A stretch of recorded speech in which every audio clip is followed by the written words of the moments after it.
Quand il y a objection, c'est qu'il y a projection et c'est une voie possible vers la conclusion. Je m'appelle Quentin Despas, je suis un ancien directeur commercial dans la tech et je suis aussi fondateur du premier cabinet de conseil et de formation en performance commerciale spécialisé dans la vente consultative. Personne n'aime les objections. C'est comme des barrières qui se dressent entre nous et la vente et franchement, on aimerait bien s'en passer. Elles nous font peur parce que à chaque objection, on se demande si c'est pas toute l'affaire qui est à risque. Seulement, traiter les objections, c'est notre métier. Et des objections, on en a quasiment sur chaque vente. Mais alors pourquoi est-ce qu'on continue de s'étonner quand on arrive devant ces objections? Il faut s'y préparer, c'est notre job. La liste des objections possibles, elle est longue, mais si on devait en retenir 6, voici celles que tous les commerciaux devraient maîtriser d'après moi. 1. C'est trop cher. 2. Je dois y réfléchir. 3. Je dois en parler en interne. 4. Ce n'est pas dans notre budget. 5. Nous avons déjà un fournisseur. Et 6. Je suis trop occupé pour ça. Je vais parcourir chacune d'entre elles et vous aider à y répondre pour que la prochaine fois qu'elle vous arrive, vous ne soyez ni étonné ni intimidé par l'exercice. Avant de démarrer, ce que je vous propose, c'est de changer un peu de perspective et de supprimer le mot objection de nos têtes et voir ça simplement comme des questions. On peut appeler ça des questions. Une objection, ou plutôt une question, ce n'est ni bien ni mal, c'est normal. Et c'est normal aussi d'en avoir parfois peur. C'est pour ça que parfois, en changeant simplement le mot, on arrive à changer l'émotion négative qui est attachée, cette peur. Donc à partir de maintenant, appelons ça des questions. C'est trop cher, c'est la grande classique, ça arrive tout le temps et majoritairement pour 3 raisons. La première raison, c'est que le client, il n'ose pas nous dire qu'il n'est pas intéressé, il préfère nous dire c'est trop cher que de nous dire la vérité. La deuxième raison, c'est qu'effectivement, ce n'est pas le budget auquel il s'attendait et il n'a pas les moyens. C'est celle qu'on préfère généralement parce qu'elle est plus simple à traiter, on gagne tous du temps.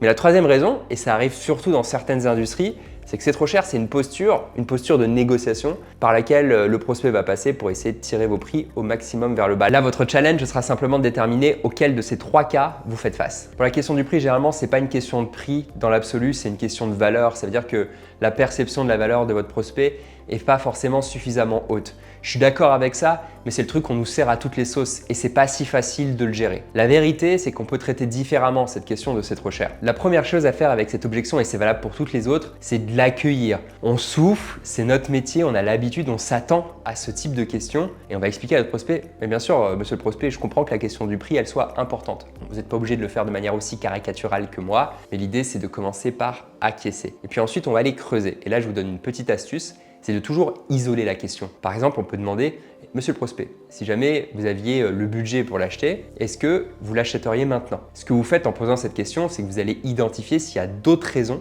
pour lesquelles le prospect pourrait ne pas acheter, d'autres objections. Bon, on avait dit qu'on dirait question, mais j'ai encore utilisé le mot une ou deux fois. Ce qui est important quand vous posez cette question, c'est d'écouter le prospect évidemment, mais c'est surtout de le regarder. Parce que vous allez voir que son non-verbal en dit beaucoup plus que son verbal. Si vous lui dites, est-ce qu'il y a autre chose? Et que tout de suite il se redresse, il fait « Ah non, si on a le budget, nous on aime la solution, on y va tout de suite », vous voyez bien que c'est pas la même chose que si le prospect vous dit « Bah non, il y a aussi… » et qu'il réfléchit un peu. Voilà, vous voyez qu'il cherche des excuses. Et je vous donne un conseil par rapport à ça et qui concerne toutes les objections, c'est que de manière générale, il ne faut jamais prendre pour argent comptant ce que nous répond le prospect. Alors là-dessus, je vais un petit peu vous étonner parce que l'objection c'est trop cher, ça peut aussi être une bonne nouvelle. Moi, je le vois comme ça. Parce qu'en fait, l'objection, le client qui vous dit c'est trop cher, c'est l'opportunité de lui demander ah ok, mais quel était le budget que vous étiez fixé? Et là, normalement, il doit vous répondre. Comment il peut savoir que c'est trop cher s'il n'a pas une idée de budget en tête? Donc ça vous tend une super perche pour aborder cette question du prix de manière tout à fait naturelle. Et parfois, le prospect, il va quand même pas vouloir vous répondre, pour plein de raisons. Et là, ce que vous allez faire, c'est que vous allez passer à l'étape 2. Vous allez plutôt réfléchir par encadrement, donc vous allez donner un minimum et un maximum. Est-ce qu'on parle plutôt en dizaines de milliers d'euros, entre 10 000 et 80 000, ou est-ce qu'on parle plutôt en centaines de milliers d'euros? Ce qui compte ici pour vous, c'est juste de comprendre si on parle des mêmes ordres de grandeur avec le prospect. Ça, c'est la deuxième requête. S'il ne veut toujours pas vous répondre, vous avez la solution numéro 3. La troisième solution, c'est que vous allez donner votre ordre de grandeur et vous allez dire « Moi, monsieur le prospect, généralement pour travailler avec nous, il faut compter entre X et Y euros. Est-ce que ça, ce serait dans votre budget ?» Et c'est important. Et là encore, vous allez d'abord l'observer et faire très attention à son non-verbal dans la demi-seconde, la seconde après sa réponse. Et si c'est toujours pas convaincant, là, vous devez vous poser des questions parce que cette question du prix, c'est peut-être une fausse barbe. La fausse barbe, c'est l'objection qui cache la vraie objection. C'est l'objection qu'on va donner parce qu'on veut se débarrasser, on n'est pas vraiment intéressé ou alors on cherche à faire quelque chose avec le commercial. Parfois, s'il vous répond « Ah, je sais pas, on verra », peut-être qu'il vous met dans le doute. C'est un peu une méthode d'acheteur, de mettre toujours le commercial dans le doute. Et là-dessus, vous allez pouvoir creuser. Mais en tout cas, vous allez supprimer quelques options, quelques possibilités. Et vous en savez maintenant plus sur ce qu'il faut faire pour faire avancer l'affaire. Quand le prospect vous dit « je dois y réfléchir », ce dont vous pouvez être sûr, c'est qu'il n'est pas convaincu. On ne sait pas encore par quoi, on ne sait pas encore si c'est une objection ou plusieurs objections, mais il va falloir que vous enfiliez votre plus beau trench de détective parce qu'on va aller à la pêche à cette information. Globalement, il comprend pourquoi, mais il faut qu'il vous le dise et vous allez lui poser la question. Avant de lui poser la question, comme d'habitude, vous soufflez un coup, vous accueillez l'objection et vous allez toujours d'abord dans son sens. L'objection, c'est un peu comme une vague. Vous avez deux possibilités, soit vous acceptez de vous la prendre en pleine face, soit vous la surfez. L'objection, vous allez commencer par la surfer en disant « Évidemment, monsieur le prospect, c'est important d'y réfléchir ». Et donc, après avoir accueilli l'objection, être allé dans le sens du prospect, avoir surfé la vague, on va lui dire « Ok, monsieur le prospect, quels aspects en particulier vous voudriez creuser ?» Et on peut aller plus loin et on peut lui dire « Ok, monsieur le prospect, quels seraient les 2 ou 3 aspects en particulier que vous aimeriez creuser ?» Vous voyez la manière de formuler cette question, c'est beaucoup plus doux, beaucoup plus indirect que lui dire « Ah mais réfléchir à quoi ?» Et ça va faire toute la différence parce que le prospect, il est libre et c'est votre rôle dans la communication de faire les choses avec souplesse. Derrière la question « je dois y réfléchir », il peut y avoir 3 explications pour le prospect. La première, c'est qu'il doit vraiment y réfléchir et j'imagine que vous avez déjà fait des achats auxquels vous deviez vraiment y réfléchir. C'est des achats importants. Et là, nous, ce qu'on veut, c'est l'accompagner dans cette réflexion et surtout pas essayer de lui mettre la pression. La deuxième situation, c'est que le prospect, il a d'autres choses qu'il n'ose pas vraiment vous dire. Peut-être que c'est trop cher ou peut-être qu'il n'est pas convaincu par la solution, mais c'est plus facile, comme le prix, de dire je dois y réfléchir. La troisième possibilité, c'est que le prospect veut encore vous mettre dans le doute parce qu'il est dans une posture de négociation. Ça, quand on vend un SaaS, c'est quand même de plus en plus rare. Pourquoi? Parce que la plupart du temps, on a en face de nous, jusque tard dans la décision, des gens du métier et non pas des acheteurs. Et donc, en tout cas, dans mon histoire personnelle, c'est plutôt rare de voir des gens qui jouent à des jeux d'acheteurs pour vous déstabiliser et essayer d'obtenir le meilleur jeu possible. Et d'ailleurs, j'ouvre une parenthèse, les acheteurs, ils sont impliqués de plus en plus tard dans la décision d'achat. Et généralement, ils sont impliqués quand on sait déjà le produit qu'on veut, mais qu'ils doivent juste venir gratter quelques pourcentages ou quelques conditions de paiement.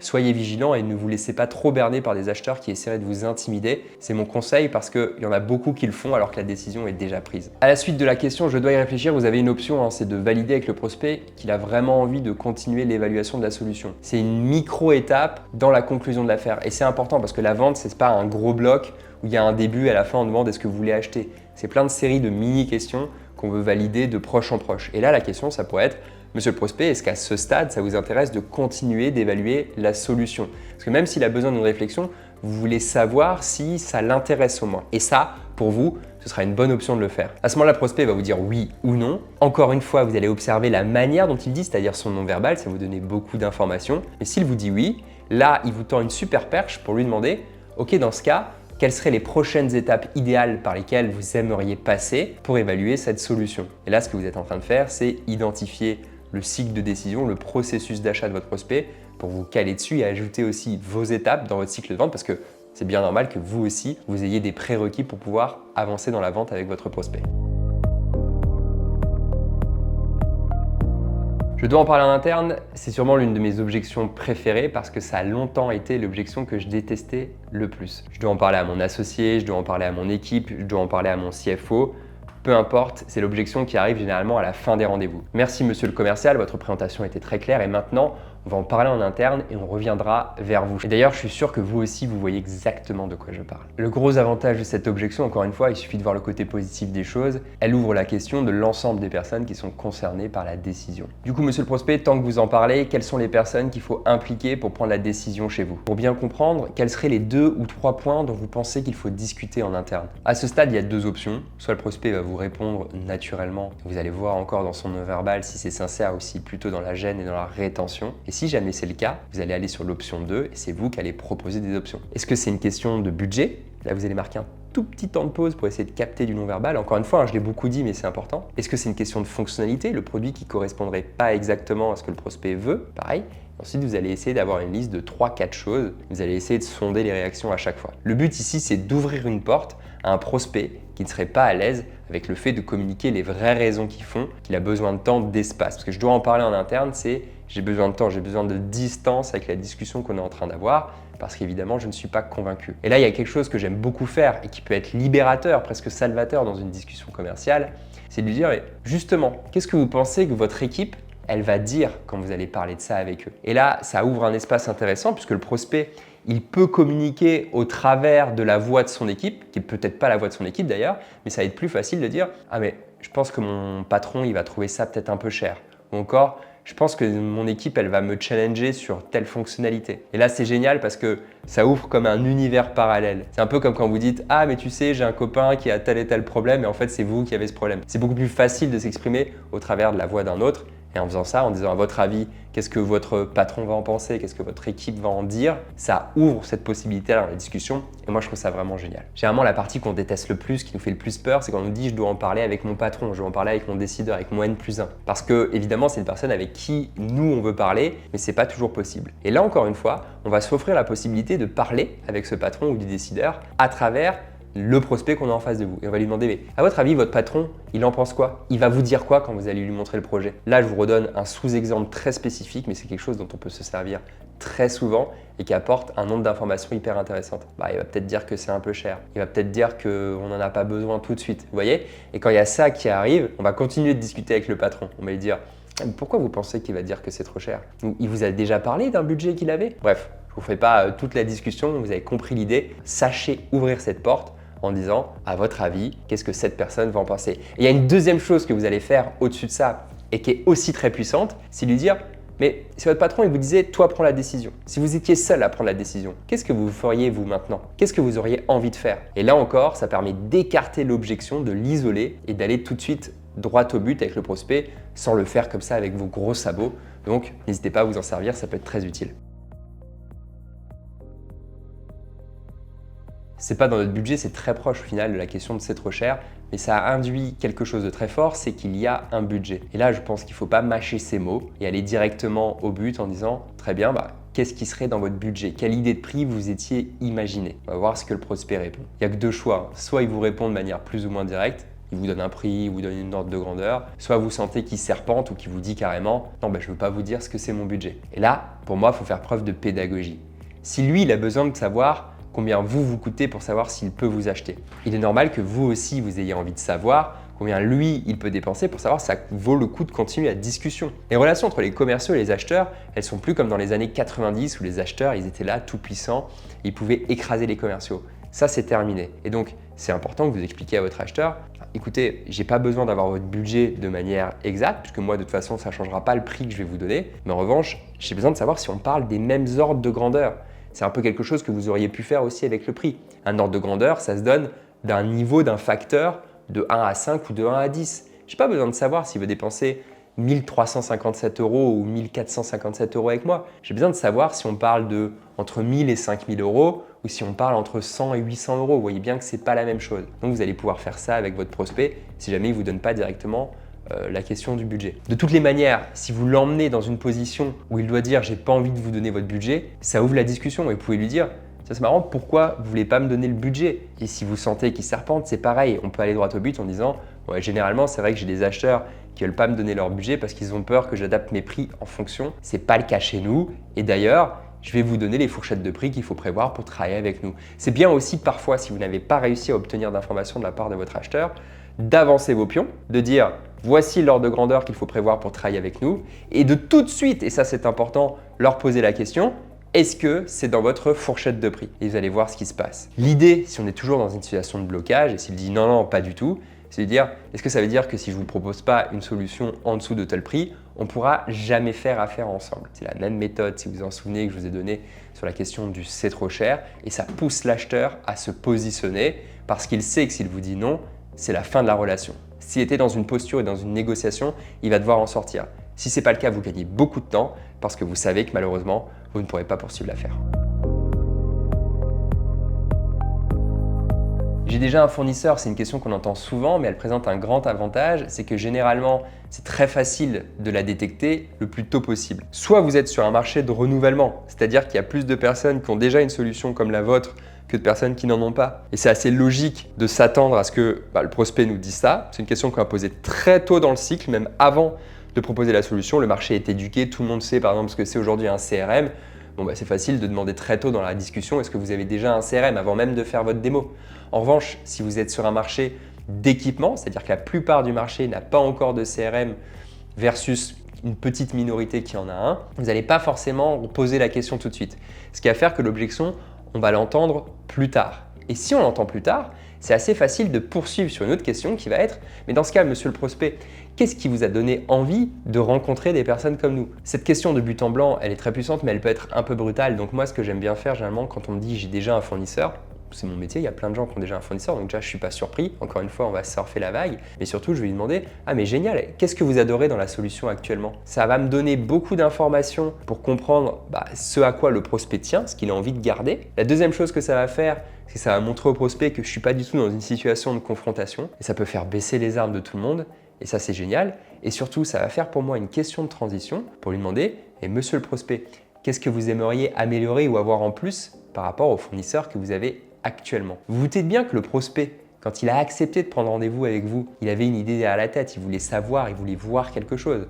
Alors, une option, c'est qu'il était juste un peu curieux et ça, vous pouvez lui demander. Mais dans la plupart des cas, c'est qu'il attend ou qu'il espère quelque chose que la solution qu'il a actuellement ne lui offre pas encore. Donc, vous pouvez cheminer par la série de questions que je vous ai données de cette manière. Et si jamais vous n'y arrivez pas, là, à ce moment-là, vous sortez la carte magique en disant « Très bien, monsieur le prospect, vous avez déjà un fournisseur. Dans ce cas, à quoi vous attendiez-vous? Qu'auriez-vous aimé voir en décidant de nous rencontrer aujourd'hui ?» C'est la dernière question, elle va vous ouvrir les portes pour comprendre exactement ce que le prospect veut faire. Ce qui est important de comprendre ici, c'est de ne pas commencer à dire « Ah, mais vous avez qui comme fournisseur? Et lui, il est nul et tout ça. » Pour la plupart d'entre vous, vous le savez déjà, on ne tape pas sur les concurrents. L'objectif quand on fait face à des concurrents, c'est de montrer d'abord en quoi on est similaire et ensuite en quoi on est différent, voire unique. C'est important de savoir aussi se positionner par rapport à l'existant parce que le prospect il veut protéger une forme de précaré, de sujet qu'il connaît, qu'il maîtrise et qu'il a envie de garder dans le prochain produit qu'il va choisir. C'est important de ne pas brusquer le changement. On n'a pas envie de dire notre produit il est complètement différent, c'est un changement de paradigme, etc. Sauf dans des cas particuliers, mais la plupart du temps, surtout pour les grands groupes, on a envie plutôt de s'inscrire comme une continuité, une amélioration de l'existant et de ne pas trop perturber l'équilibre en place. Alors quand quelqu'un vous dit « je suis trop occupé », que ce soit dans une situation de vente ou dans toute situation de la vie d'ailleurs, généralement ça veut dire que vous n'êtes pas la priorité. Quelqu'un qui n'a pas le temps pour vous, c'est quelqu'un qui a le temps pour d'autres choses mais qui ne peut pas ou qui décide de ne pas vous ajouter dans son emploi du temps. Vous imaginez bien que s'il y a une urgence d'un autre type, je ne sais pas, la maison brûle, tout d'un coup il a du temps pour se diriger vers sa maison et essayer de maîtriser la situation. Il faut lire entre les lignes de cette objection. Je suis trop occupé, ça ne veut pas dire qu'on est trop occupé, ça veut dire que vous n'êtes pas la priorité, votre solution n'est pas la priorité pour le moment. Et il ne faut pas se vexer, il faut le comprendre tout simplement et même aller jusqu'à briser la glace en disant « Écoutez monsieur le prospect, moi ce que je comprends, c'est que pour l'instant, ce sujet, problématique que vous essayez de régler avec votre solution, avec votre produit, ce n'est pas votre priorité pour le moment. » Suite à cette question, on peut enchaîner. Est-ce que ça a été une priorité un jour? Et essayer de comprendre pourquoi ça l'a été un jour et ça l'est plus. Peut-être qu'il a résolu, peut-être qu'ils ont trouvé une solution alternative. Et l'autre question qui arrive immédiatement derrière, c'est de lui demander qu'est-ce qu'il faudrait qu'il change pour que ça devienne une priorité. Et là, l'idée, c'est d'avoir une discussion pour comprendre quel est le bon timing pour recontacter le prospect, pour reprendre la discussion avec lui. Puis parfois, il y a d'autres choses qui vont émerger et vous allez voir que peut-être vous avez un peu plus de contrôle que ce que vous pensez sur les priorités de votre prospect. Donc, cette question, encore une fois, on l'accueille, on la surfe. Ok, c'est pas votre priorité. Est-ce que c'est bien ça? Est-ce que déjà, c'est une question de priorité? Est-ce que ça l'a été? Est-ce que ça peut le devenir et qu'est-ce qu'il doit se passer pour que ça le devienne? On ouvre cette discussion, on récupère plein d'informations et si vous sentez que c'est clair, c'est pas la peine d'aller plus loin parce que vous et lui allez perdre votre temps. Donc maintenez le contact, vous pouvez le mettre dans ce fameux channel nurturing sur votre CRM et prendre des nouvelles de temps en temps avec votre prospect. Sur cette question, comme sur la précédente, vous allez pouvoir demander à votre prospect si ce n'est pas la priorité aujourd'hui, qu'est-ce qui a fait que vous avez accepté ce rendez-vous? Qu'attendiez-vous de voir en acceptant ce rendez-vous? Voilà, c'est un petit peu plus smooth de dire qu'attendiez-vous de voir en acceptant ce rendez-vous plutôt que de dire mais pourquoi vous avez accepté le rendez-vous? Le pourquoi, elle est compliquée cette question de pourquoi parce qu'elle pousse le prospect à justifier et on n'a pas envie de le mettre dans cette situation. Personne n'a envie qu'on lui demande et pourquoi? On lui dit quelque chose, on dit je veux pas, on nous répond et pourquoi? C'est une situation dans laquelle on n'a pas envie de se retrouver. Donc faites toujours attention à la formulation de vos phrases. Ne sous-estimez pas cet aspect de la communication parce que ça peut faire ou défaire vos affaires.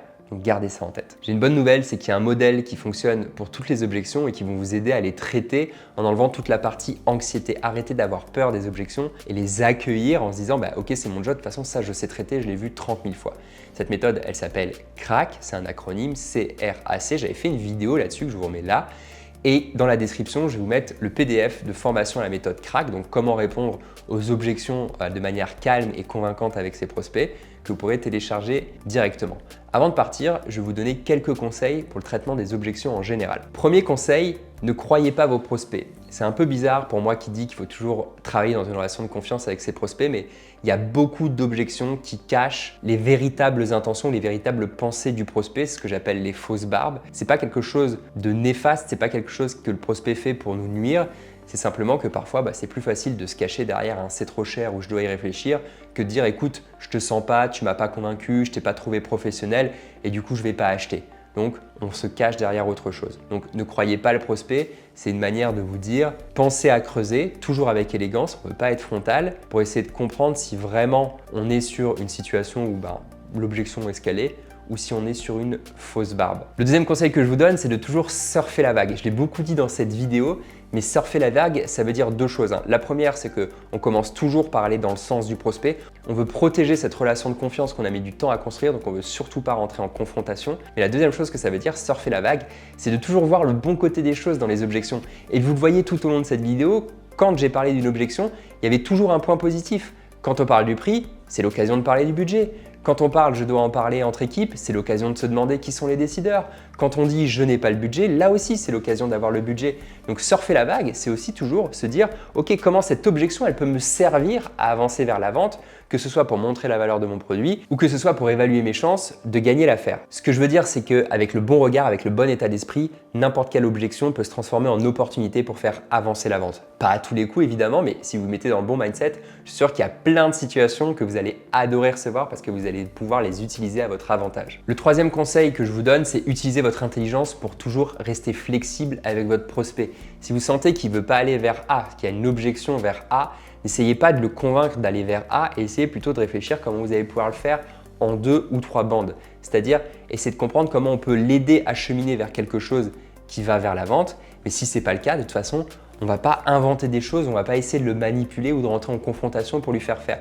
Mais parfois, il vaut mieux essayer de jouer le coup en 3 petites fois que d'essayer de le faire en une grande fois et risquer la confrontation et l'arrêt total de la vente. Donc, il faut toujours rester flexible. C'est ce qui aide aussi à accueillir les objections et surfer la fameuse vague. Une troisième chose qui pourra toujours vous aider dans les objections, c'est de commencer par isoler l'objection dont il s'agit pour vérifier qu'il n'y a rien qui se cache derrière. Pensez toujours à isoler, ça peut vous sauver. Quand on dit « je dois en parler avec mon supérieur », on isole en disant « et si vous deviez prendre la décision vous-même, qu'aimeriez-vous faire ?» Quand on nous dit « c'est trop cher », on peut demander « si le prix n'était pas une question, est-ce que vous travailleriez avec nous ?» Si on vous dit « je n'ai pas le budget », vous pouvez demander « à part le budget, est-ce qu'il y a autre chose qui pourrait nous empêcher de travailler ensemble ?» Vous voyez, à chaque fois, en isolant l'objection, soit je m'assure que c'est le dernier rempart avant la vente, soit j'obtiens ma réponse en isolant cette objection qui pourrait peut-être être une fausse barbe d'ailleurs. Le quatrième conseil que je veux vous donner pour n'importe quelle objection, c'est de toujours penser à reformuler la question auprès de votre prospect. Ça permet de faire 2 choses. La première, c'est de montrer à votre prospect que vous l'avez bien écouté et que vous êtes aligné sur ce qu'il est en train de vous demander, ça c'est important. Et la deuxième, c'est que ça vous laisse cette fameuse respiration. Comme on n'aime pas les objections, si on se précipite tout de suite sur la réponse, parfois on peut être un peu maladroit. Se forcer à reposer la question, c'est s'offrir un temps de réflexion, du calme pour reprocesser et se demander comment on va réfléchir. C'est un peu ce que les hommes politiques font parfois quand ils répondent à des questions qu'ils n'aiment pas ou pour lesquelles ils n'ont pas tout de suite la réponse. Ils vont commencer par la reformuler ou alors ils vont paraphraser ce que dit le journaliste. Et le dernier conseil que je vais vous donner pour traiter les objections avec calme, et celle-ci, je ne l'ai jamais trouvée ailleurs, c'est de regarder votre prospect quand il répond. Son non-verbal, ses mouvements, ses hésitations, le temps qu'il va mettre à formuler sa réponse vont vous donner beaucoup d'indications pour comprendre comment vous vous positionnez. Est-ce que c'est une fausse barbe? Est-ce que c'est quelque chose qui l'embête vraiment? Est-ce que tout n'est pas dit? Tout ça se capte beaucoup dans le regard et le non-verbal. C'est pour ça que visio, caméra obligatoire et que les rendez-vous en physique sont encore très utiles pour gagner des ventes. De manière générale, les objections ne devraient jamais être un bras de fer, une bataille ou un exercice de conviction. C'est un exercice qui porte une dimension analytique, synthétique, mais aussi psychologique à mon sens. Et je trouve ça génial parce qu'on retrouve beaucoup de ça également dans les relations humaines au quotidien. Pour bien traiter les objections, il faut savoir lire entre les lignes, offrir un espace de discussion empathique et des solutions respectueuses des besoins du prospect, mais aussi de vos objectifs commerciaux et de votre temps. Tout le monde doit y gagner. Quand il y a objection, c'est qu'il y a projection et c'est une porte ouverte à la conclusion.